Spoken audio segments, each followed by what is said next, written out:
Hey there.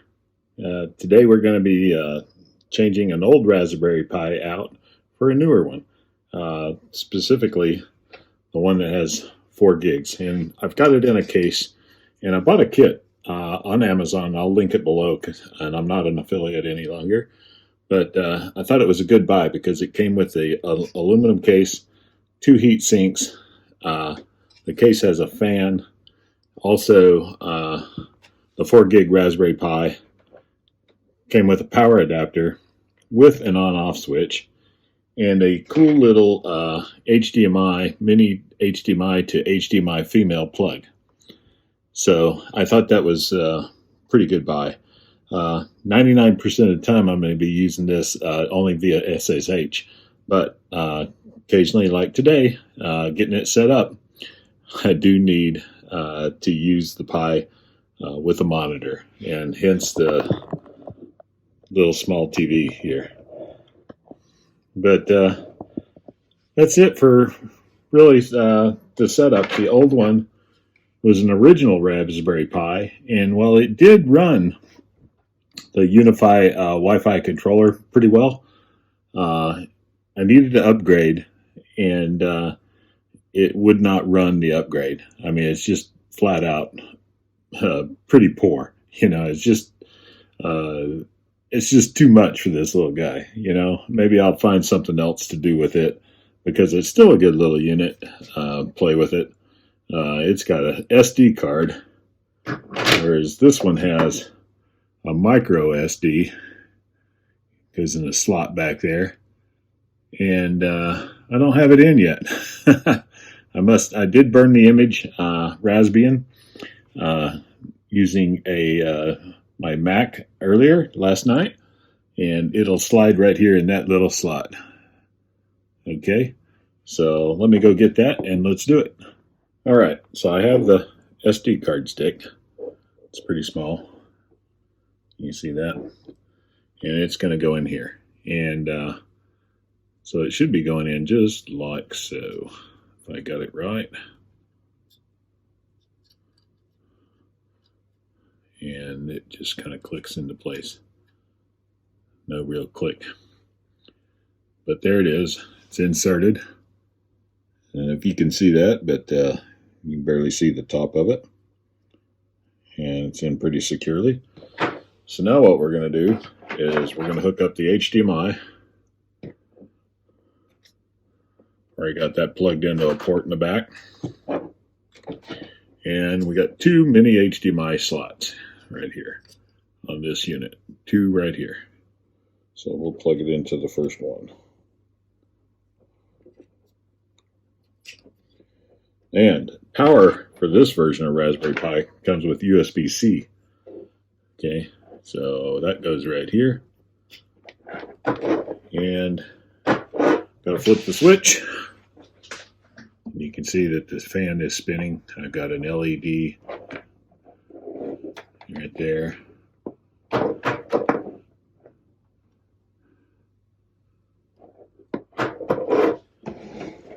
going to turn that a little bit. As you can see here, we've got a Linux screen here, Raspberry Pi login.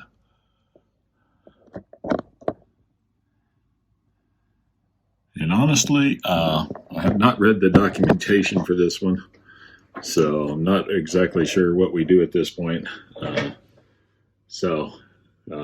should have, but I didn't. So I'm going to stop right here and read a little documentation on how to log in and get this set up. Okay, we're logged in. Oddly enough, it's just Pi and Raspberry. I would have never known. I had forgotten that. It's been a long time since I had done this for a while. So,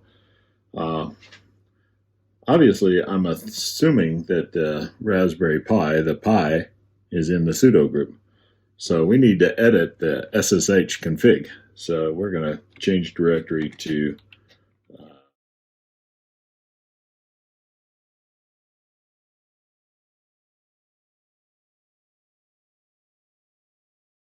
okay, we have SSH enabled.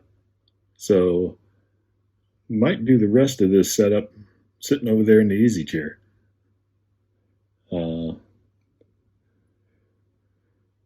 Maybe I'll start the updates first though, okay? So here's a word to the wise.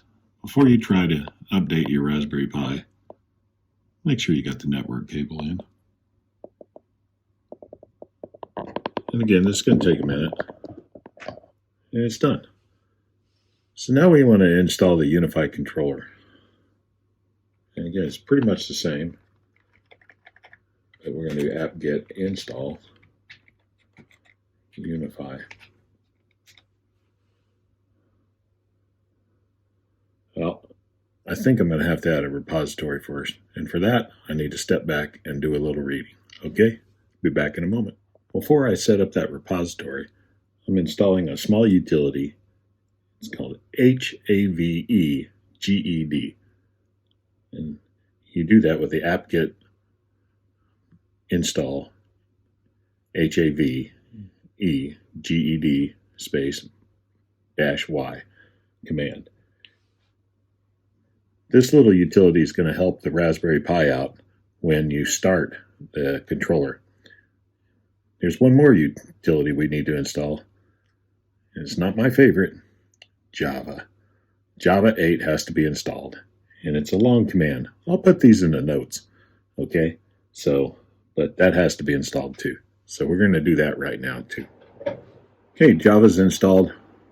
I hate Java. But it's a necessary evil, just like taxes. So what we're going to do, I'm never going to run this Raspberry Pi with a GUI or a display. It's always going to be SSH. The display will come in the form of a web page if I want to look at my Unifi controller via the laptop. And so I really don't need the display. Raspberry Pi adds 64 megs of memory just for the display. So there's a method to take it out, although I'm not going to do it right now. I just want to talk to you about it because I do want to look at that display through the web interface, and I want to make sure it doesn't affect that. If it does, fine, I'll leave it in. It's only 64 megs, and we got a 4 gig machine. And if it doesn't affect it, then I'll be running this little command to get rid of it, which I'll highlight down in the notes in the bottom. Okay, so now it's time to add our repository. Back in a moment.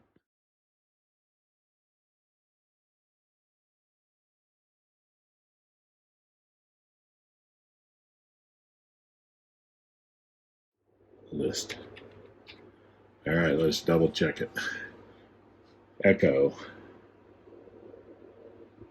deb http www.ui.com/downloads/unifi/debian space stable space ubiquity. Missing my pipe command. I see. That's why you. Again. Oh man, crap.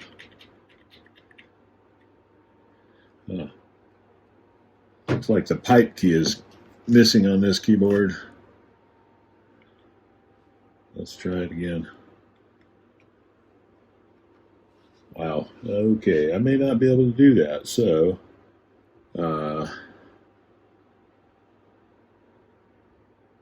this is an old keyboard, and I think it's time to throw it in the trash. It's not working great. I don't have the pipe command. So, anyway, this is only going to mean that we're going to have to probably do the sudo part separately. Okay.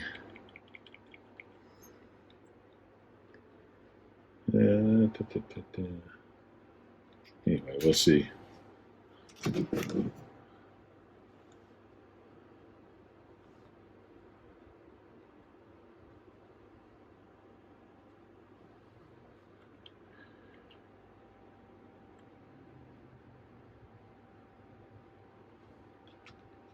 Maybe it's just displaying it wrong. Sudo t /tc /net sources list d slash 100 dash ubnt dash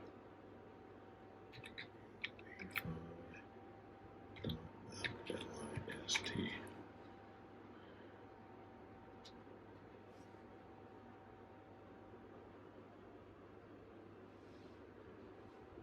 Well, maybe that key is just not displaying properly.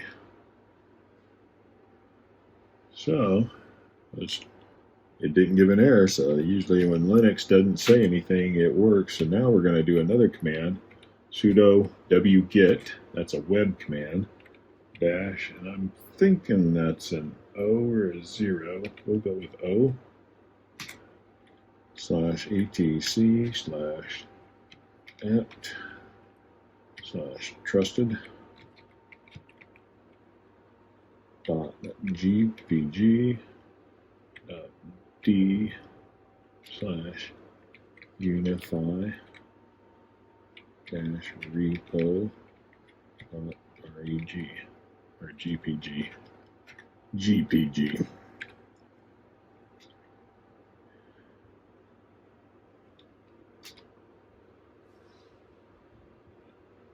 Oops, missing https https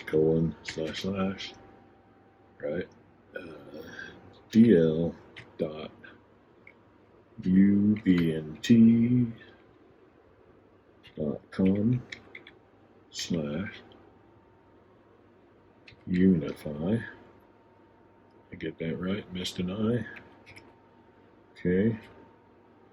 Unifi slash Unifi dash repo